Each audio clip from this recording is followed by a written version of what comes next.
সারাদিন বাসায় গ্যাস না থাকার কারণে কি যে একটা ঝামেলার মধ্যে দিনটা পার করতে হয়েছে সেটা আর কি বা বলবো।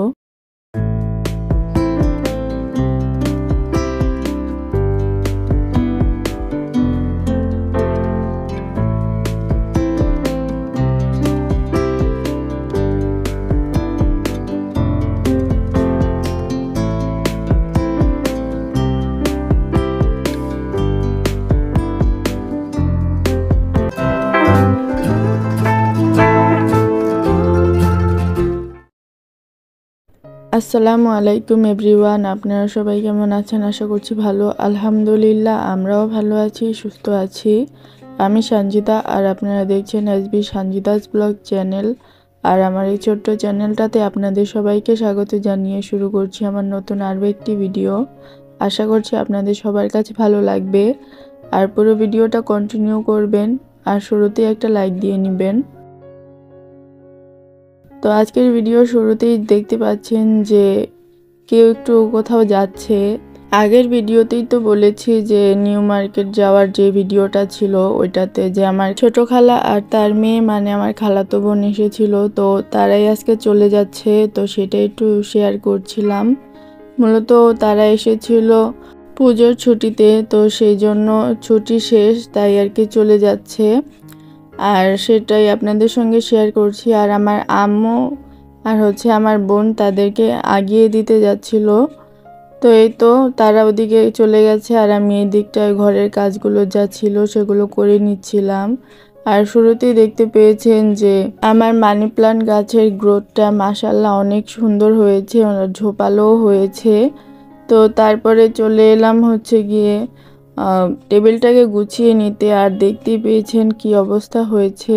এর কারণ যেহেতু সকাল সকালই তারা বেরিয়ে গেছে, তাই তাড়াহুড়োতে যে যেভাবে পেরেছে সকালের খাবারটা খেয়ে গেছে, যেহেতু অনেকটা রাস্তা পাড়ি দিতে হবে সেই জন্যই আর কি। টেবিলের মধ্যে যে পাতিলটা ছিল ওইটাতে মূলত তেলের পিঠা ভেজে রাখা হয়েছিল, মানে আন্টি যেহেতু এসেছে তো সেই জন্য বোনের জন্য, বোন তো কিছু একটা রান্না করে খাওয়াবে, তো সেই জন্যই আর কি।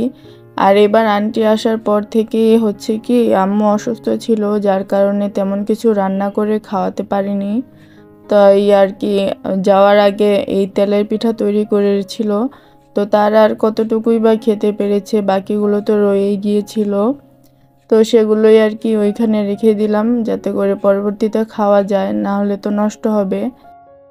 তবে পরবর্তীতে এমন একটা অবস্থা হয়েছে যে সারাদিন আমাদেরকে এই পিঠা খেয়েই থাকতে হয়েছে, কারণ ওই দিন সব কিছু কাজ গুছিয়ে নিতে নিতে দেখা গেছে যে গ্যাস চলে গেছে। আর এখান থেকে যে আজকেই গ্যাসটা নিয়ে নিবে বা কিছু সেটা আর কি জানতাম না আমরা, তো সেই জন্য আর আগে থেকে কোনো পূর্ব প্রস্তুতি ছিল না। পরে যখন জানতে পেরেছি তখন তো আর কিছু করারও ছিল না। পরবর্তীতে ভেবেছিলাম যে বিকাল দিকে হয়তো বা আসবে, তো সে বিকালেও আসেনি। কি যে একটা অবস্থায় আজকে আমাদেরকে দিনটা পার করতে হয়েছে সেটা আর কি বা বলবো।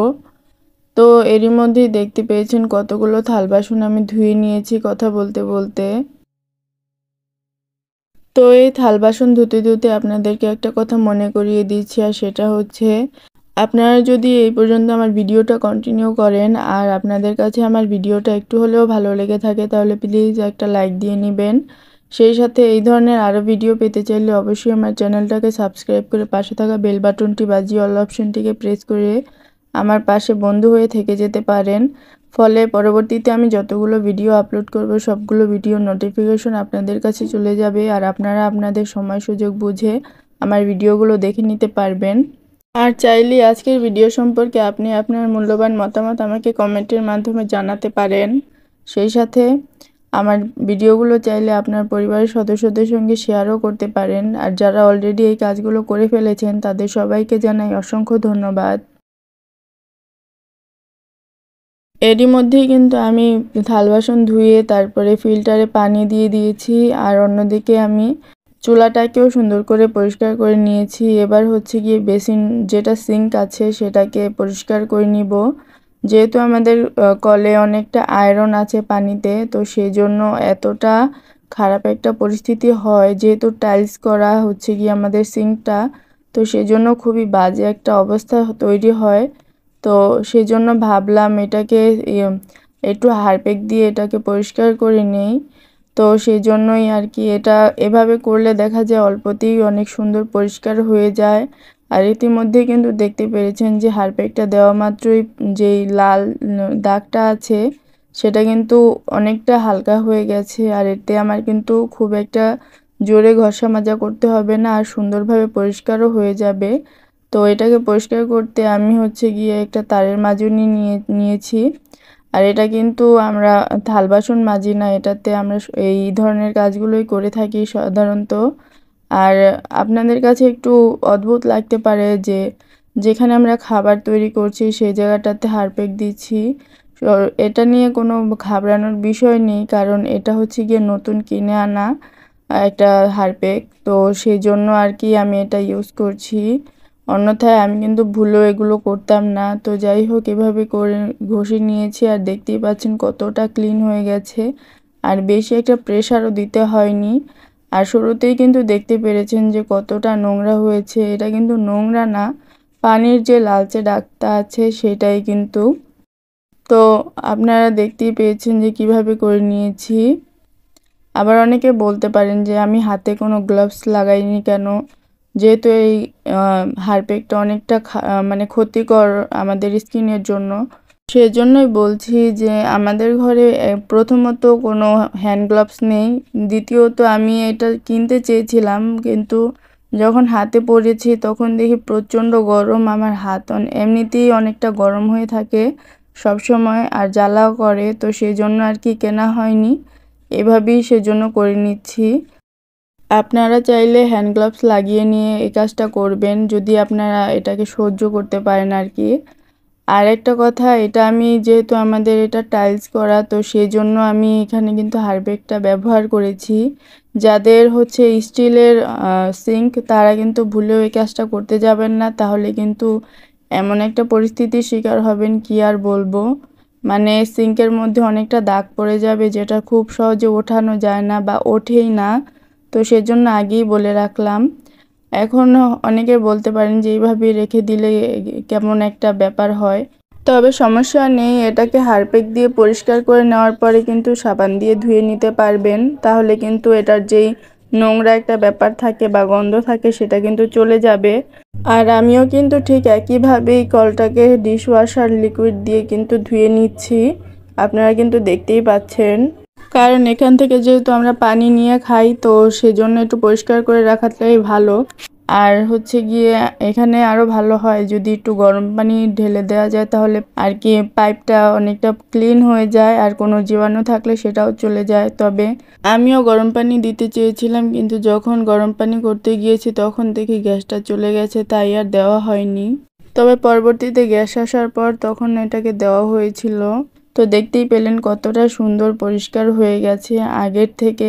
তো এরই মধ্যে আমি তো হচ্ছে গিয়ে দেখলাম যে গ্যাস নেই, সেজন্য আজকের দিনটা তো এভাবেই পার করতে হলো। তো ভাবলাম একটু ছাদে গিয়ে দেখি আমার গাছের অবস্থাগুলো কি। তো গিয়ে তো দেখে আমি পুরোই অবাক, মানে প্রত্যেকটা গাছে প্রায় মানে ফুল ফুটেছে।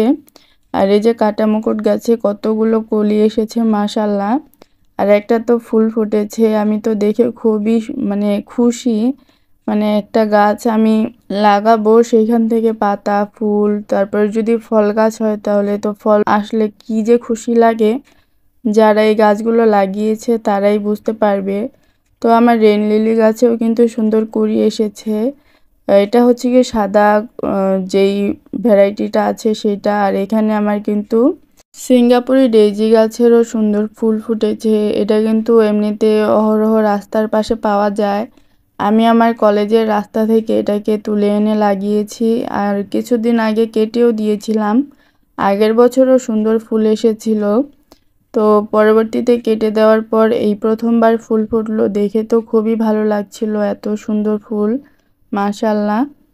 আর এখন অনেকগুলো কলিও আছে, কয়েকদিনের মধ্যেই ফুটে যাবে। তো এরপরে আর ভিডিও করা হয়নি, তবে ঘরে অনেক কাজ করা হয়েছিল, যেমন পর্দাগুলোকে লাগিয়ে নিয়েছিল আম্মু, তারপরে জানালা পরিষ্কার করেছিল। তো সেগুলো আর ডিটেইলে ভিডিও করা হয়নি, তাহলে ভিডিওগুলো অনেকটা বড় হয়ে যেত। তো যাই হোক, এবার হচ্ছে গিয়ে সন্ধ্যার সময় আম্মু আর কোনো উপায় না পেয়ে কারেন্টের মাধ্যমে রান্না করা শুরু করে দিয়েছে। রাইস কুকারে ভাত বসিয়েছে, আর এইখানে কারি কুকারে হচ্ছে গিয়ে উচ্ছে ভাজি করে নিচ্ছিল। এখন আপনারা বলতে পারেন যে দুপুরে কেন এটা করা হয়নি। আম্মু ভেবেছিল যে চলে আসবে, সেজন্য সব কিছু কেটে বেছে ধুয়ে রেখে দিয়েছিল, কিন্তু কোথায় কি হলো কিছুই হয়নি। তারপরে আর কিছু না দেখে এভাবেই রান্না করে নিয়েছে। তো হচ্ছে গিয়ে উচ্ছে ভাজি করে নিয়েছে, আর এদিকে লাউও রান্না করে নিচ্ছিল। যদিও বা সব কিছু গোছগাছ করা ছিল, সেই জন্য আর কি রাতে রান্না করে নিতে তেমন একটা অসুবিধা হয়নি। তো এরপরে আব্বু আবার কিছু মাছ পাঠিয়েছিল, সেটাই আম্মু আর হচ্ছে গিয়ে আমার এক মামাতো বোন এসেছিল, তাকে নিয়ে কেটে নিচ্ছিল। সম্ভবত এই মাছটাকে হচ্ছে গিয়ে খসরুল না জানি কি একটা নাম বলে ওই মাছ। তো মাছটা খেতে কিন্তু খুবই মজাদার ছিল, তাজা তাজা। আর এই যে দেখতে পাচ্ছেন প্রায় সবগুলো মাছই কাটা হয়ে গেছে, আর বাকিগুলোকে আম্মু বেছে কেটে নিচ্ছিল সুন্দর করে। তো এই তো আজকের ভিডিওটা এই পর্যন্তই ছিল। দেখা হবে না পরবর্তীতে নতুন কোনো ভিডিওতে, নতুন কোনো সময়।